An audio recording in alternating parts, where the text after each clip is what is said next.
Hello বন্ধুরা, আমাদের SDTV চ্যানেলে আপনাদের স্বাগতম। আমি দীপিকা চলে এসেছি আপনাদের জন্য তোমাদের রানী সিরিয়ালের আপডেট নিয়ে। রানীকে বারবার করে দুর্জয় ফোন করা সত্ত্বেও যখন ফোন রিসিভ করছে না, তখনই রিতম বুঝতে পারে যে রানী হয়তো বুঝে গেছে যার কারণে এগুলো করছে। তাই রিতম দেবযানী বলা বলি করে যে ও যে আসলে রানী সেটা আমরা বলে দিলেই পারি। এরকম করে সকলের কাছ থেকে আড়াল করে লুকিয়ে রাখাটা কি ঠিক হবে? আর এরপরে যদি বাড়ির সবাই জেনে চুপচাপ হয়ে যায় রানীকে এরকম করে চোর অপবাদ দিচ্ছে, এগুলো আমি সহ্য করতে পারছি না। এই তোরা দুজনে কি করছিস বলতে পারিস? আর এই সমস্ত কাহিনী ঘটনা একদম করবি না, আজকে তোদের জন্য এগুলো হয়েছে। বাড়িতে অপরিচিত মানুষ আমি ঢোকাতেই নিষেধ করেছিলাম রিতম, তোরা তো আমার কেউ কোনো কথা শুনবে না। আর দেবযানী দেখলে তো এখন কি হচ্ছে। আমি বলি কি, একটা পুলিশে অভিযোগ করো, এই সমস্ত কিছু আকসারই ঘটছে। যদি আজকে তোমার কাকুমণি দরজা খোলা না দেখতো তাহলে হয়তো ও ডাকাত দলের লোকজনদের ডাকতে গেছে, সেখান থেকে ফিরে এসেই আমাদের উপর হামলা করতো, বাড়ির জিনিসপত্র নিয়ে যেত।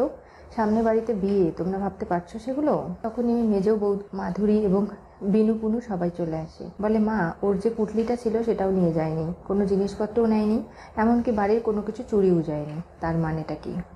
ওই মেয়ে নিশ্চয়ই বাইরে কোথাও গেছে, কিন্তু কোথায় সেটাই তো বুঝতে পারছি না। শুক্লা, সব কিছুতে এত বাড়াবাড়ি কেন করো?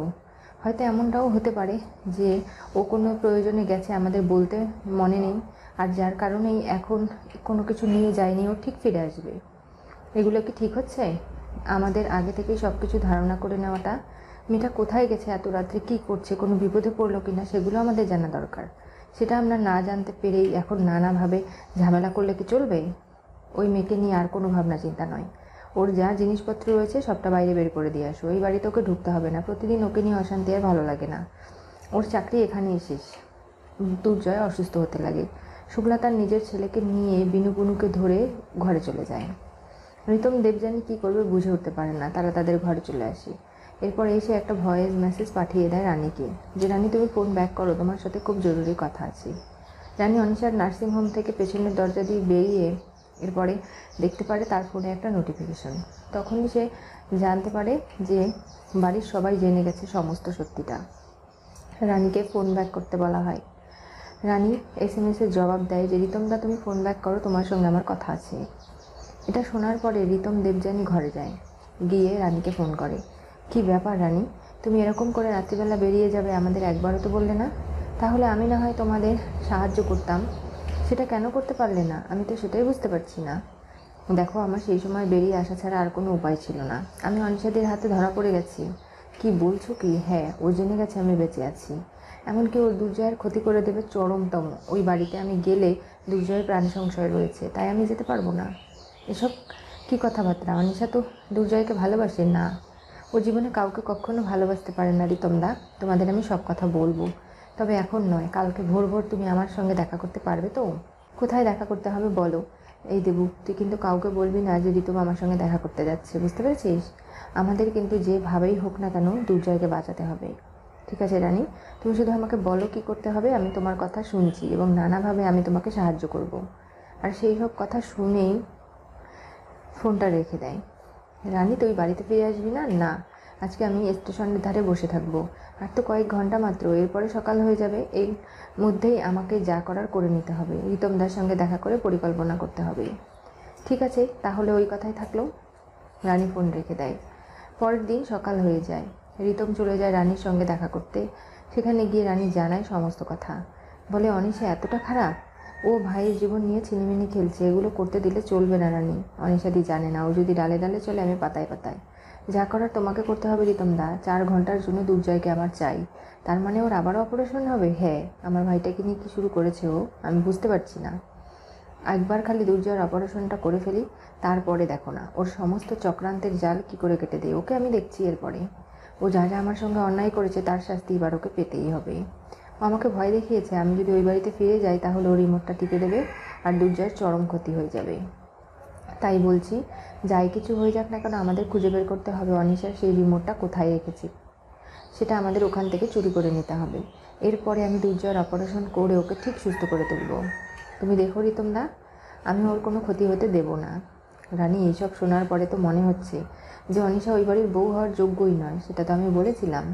তবে তার থেকেও একটা ভালো খবর কি জানো, যে পিঙ্কি বৌদি আমাদের সঙ্গে রয়েছে, তাই কি? হ্যাঁ, ও আমাকে সাহায্য করছে। রানী, তুমি ওই মানুষটাকে আবারও বিশ্বাস করবে ঠকার জন্য? না। পিঙ্কি বৌদি আমার পিছু নিতে নিতে যখন আমি গিয়েছিলাম বস্তিতে ট্রিটমেন্ট করতে, ও জেনে গেছে আমি বেঁচে আছি। এরপরেও আমাকে ভিডিও বানিয়েছে, ছবি তুলেছে, সেগুলো কাউকে দেখায়নি, লুকিয়ে আড়াল করে রেখেছে। এমনকি যখন অনিশাদির পায়ে গ্লাস পড়েছিল, নানাভাবে আমাকে যাতে চিনতে না পারে সুযোগ করে দিয়েছিল, যাতে আমি মেকআপ করে নিজের চেহারাটা পাল্টে অনিশার সামনে আসতে পারি। তাহলে বুঝতেই তো পারছো, অনিশা আমাকে যে শেষ করার পরিকল্পনা করেছে, সেটার মধ্যে যখন ও বুঝতে পেরে গেছে যে নানাভাবে আমার মেয়েটা কষ্ট পাচ্ছে, এমনকি আমার দুনি মা হারা হয়ে জীবনে অনেক আঘাতের সম্মুখীন হয়েছে, তখনই বড় বৌদির অনেকটা নিজের উপর নিজের রিলিফ পেয়েছে এবং বুঝতে পেরেছে যে সে জীবনে যা যা করেছে অন্যায় করেছে, আর এই অন্যায়ের প্রতিকার সে করবেই। তাই অনিশার পক্ষে নয়, বড় বৌদি আমাদের হয়ে সাহায্য করবে, তাই আমরা এই টিমে বড় বৌদিকে কিন্তু নেব। রানী, সবটাই তো বুঝতে পারলাম, এত সহজে ওই মানুষটাকে কি বিশ্বাস করা ঠিক হবে? কেন হবে না? কারণ যা কিছু আজকে ঘটেছে, এর পরে নানাভাবে আমি দেখছি তো বড় বৌদি আমাকে হেল্প করে যাচ্ছে। ও নিজেও মন থেকে চায় না যে অনিশা ওই বাড়ির বউ হোক।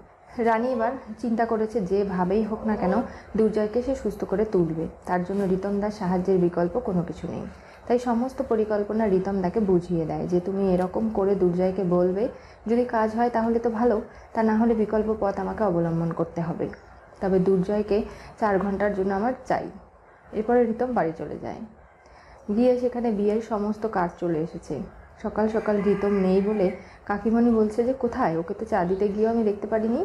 রিতম একটু বাইরে গেছে, ও এক্ষুনি চলে আসবে। এই তো আমি চলে এসেছি, কি হয়েছে? বিনুপুনু কার্ডের মধ্যে সিঁদুর এবং হলুদের ফোঁটা লাগিয়ে দিচ্ছে। অনিশাও চলে আসে, বলে আমি আগে থেকে বলেছিলাম এই ধরনের মেয়েকে এই বাড়িতে আনতে না, যদি আনা হয় তাহলে এরকম ঝামেলা ঘটতেই পারে, তোমরা আমার কথা শুনলে না। ভাগ্যিস আঙ্কেল দেখেছিল দরজাটা খোলা হুট করে, তা না হলে কি পরিস্থিতি হতো। সবাই মিলে যদি ডাকাত দল ধরে এনে এরকম করে এই পরিবারের ক্ষতি করতো, তাহলে কি ঘটতো বুঝতে পেরেছো? ওই সম্ভব মেয়েটাকে প্রথম থেকেই আমার নানাভাবে সন্দেহ হয়েছিল। তোমরা সেজ বৌদি এবং সেজদা ভাইকে বলে দেবে যে এরকম পাড়ুকে পারমিশন না নিয়ে কোনোভাবেই যেন বাড়িতে অপরিচিত লোককে ঢোকানো না হয়, তাহলে খুব ভালো হয়ে যাবে। আর এই সমস্ত কাজ যদি করে আমি কিন্তু আর মেনে নেব না। কিরে ভাই, তুই খাবার খাচ্ছিস? এখন সুস্থ আছিস তো? হ্যাঁ। তবে তোর বিয়ে আমি বুঝতে পারছি না, লোকে একটা বিয়ে করেই সুখী হয় না, তুই 2টো বিয়ে করছিস, সুখী হতে পারবি তো? এই সমস্ত কি কথা হচ্ছে রিতম? তুই আসলে সত্যিই খুব ফাঁকিবাজ হয়ে গেছিস। দেখ না ভাই, তুই যখন বিয়ে করছিস, মেহেন্দি সঙ্গীত সব কিছু অনুষ্ঠানে আলাদা আলাদা পোশাক আমাকে কিনে দিতে হবে। চল না আজকে আমরা যাই, তোকে আমার সঙ্গে যেতেই হবে। না রিতমদা, ও যাবে না। কেন? আমাদের কয়েকজন পরিচিত কমন বন্ধুবান্ধব রয়েছে, যাদের ইনভাইট করতে যেতে হবে আমাদেরই, তাই আমরা দুজনে একসাথে যাবো। দুর্জয়, এগুলো দেখ তুই। এই বলে দুর্জয়কে ব্যস্ত করে দেয় অনিশা। আর রিতম কী করবে বুঝে উঠতে পারে না। দেবযানী বারবার তাকে ইশারা করছে। এরপরে নানাভাবে রিতমকে দেখিয়ে দেখিয়ে অনিশা নিজের স্বামীকে কবজা করার চেষ্টা করছে। আর সেই মুহূর্তেই নানাভাবে রিতম এসে বলে যে তুই আমাদের কেনাকাটি করে দিবি কিনা? হ্যাঁ দেবো তো। তাহলে এক কাজ করো না, রিতমদাকে টাকা দিয়ে দাও, যাতে করে ও নানাভাবে কাজগুলো নিজের পছন্দের জিনিসপত্র জামা কাপড় কিনে আনতে পারে। আর আমি তো তোমাদের সবাইকে বলেছি কেনাকাটা করে দেবো, তোমাদের এতটুকু ধৈর্য মানছে না? একটু অপেক্ষা করো না, কেন এগুলো বলছো বলো? এরই মধ্যে রানী চলে যায় ডাক্তার ভূমি চ্যাটার্জির চেম্বারে। সেখানে তাকে দেখে নতুন ডাক্তার খুশি হয়ে যায়, বলে আমরা যখন শুনেছিলাম ব্লাস্টে রানী দেবরায় আর নেই, তখন আমাদের খুব কষ্ট হয়েছিল, কিন্তু এখন তোমাকে যখন চোখের সামনে দেখতে পেরেছি, এখন মনে হচ্ছে যে না, তুমি বেঁচে আছো, খুব ভালো হয়েছে। পেপারে খবরটা পড়ার পরে ম্যাডামও খুব কষ্ট পেয়েছিল। ডাক্তার ভূমি চ্যাটার্জি তোমাকে নিজের মেয়ের মতো দেখে, আমিও ওনাকে মায়ের জায়গায় বসিয়েছি, তাই বলে তো উনি আমাকে এতটা হেল্প করতে পারে। তুমি চিন্তা করো না, যা কিছু ব্যবস্থা সবটা উনি আমাকে বুঝিয়ে বলেছে, আমি সব করে দেবো। তবে জানো তো রানী, এই যখন ব্লাস্ট হলো তখনই সবার মনে জায়গা করে নিয়েছিল অনিশা। সবাই বুঝতে পেরেছিল যে অনিশার সঙ্গে দুর্জয়ের একটা সম্পর্ক রয়েছে, তার জেরেই হয়তো তোমাকে শেষ করেছে অনিশা চ্যাটার্জি। কারণ যার যত টাকা তাকে কিন্তু তেল দেওয়ার লোক ততই বেশি। অনিশার এই বিয়েতে ডাক্তারি জীবনের সব ডাক্তার নার্স সবারই ইনভাইটেশন রয়েছে। অনেক ধুমধাম করে বিয়েটা করছে সে দুর্জয়ের সঙ্গে। যখন ওরা বিদেশে দুজন একসাথে চলে গেল, তখনও অনেক গসিপ করেছিল সকলে, কিন্তু সেগুলোকে পাত্তা না দিয়ে অনিশা নানাভাবে দুর্জয়ের সঙ্গেই থেকে যায়। তখন থেকেই সবার সন্দেহটা আরও বেড়ে গিয়েছিল। আজকে যা ঘটলো তারপরে বলার আর কোনো ভাষা নেই। তুমি যখন খুশি তখন নিয়ে এসো পেশেন্টকে, সব ব্যবস্থা করা থাকবে। আমি 7টা নাগাদ নিয়ে আসি। ঠিক আছে, সমস্যা নেই। ওদিকে নানাভাবে রিতমের ঘরে এসে দুর্জয় বলে যে তুই মন খারাপ করিস না দাদা ভাই, আমি তোর সঙ্গে যাবো তো, 5টা 6টা 7টা কখন যেতে বলবি বল। অনিশা ওপাশ থেকে সব কিছু শুনছে আর ভাবে যে এটা রানীর কোনো চাল নয় তো। রানী আবার নানাভাবে দুর্জয়ের ঘাট থেকে ওই নাচ মিটারটা সরিয়ে ফেলার প্ল্যান করছে না তো, আমাকে দেখতে হচ্ছে। কি হতে চলেছে তোমাদের রানী সিরিয়ালের পরবর্তী টুইস্টে? ভূমির সাহায্য নিয়ে রানী দুর্জয়কে ডেকে আনলো অনিশার চোখ ফাঁকি দিয়ে। আজকে যা কিছু হয়েছে সবটা অনিশার কারণে। রানী কখনো ভাবতেও পারেনি যে রানীকে এরকম ব্ল্যাকমেইল করে অনিশা এত বড় একটা খেলা খেলবে। আর এই খেলা খেলতে গিয়ে নানাভাবে নানা জটিলতায় অনিশা এখন ভুগছে। আদৌ কি অনিশার চোখ ফাঁকি দিয়ে রানী দুর্জয়কে নিজের জায়গা মতো পরিচিত নিয়ে গিয়ে ডাক্তার ভূমি চ্যাটার্জির চেম্বারে অপারেশন করিয়ে দুর্জয়কে সুস্থ করে তুলতে পারবে, নাকি তারই আগে অনিশা জেনে যাবে? জানতে চোখ রাখতে হবে আমাদের চ্যানেলে। পাশে থাকা বেল আইকনটি অবশ্যই করে ক্লিক করুন।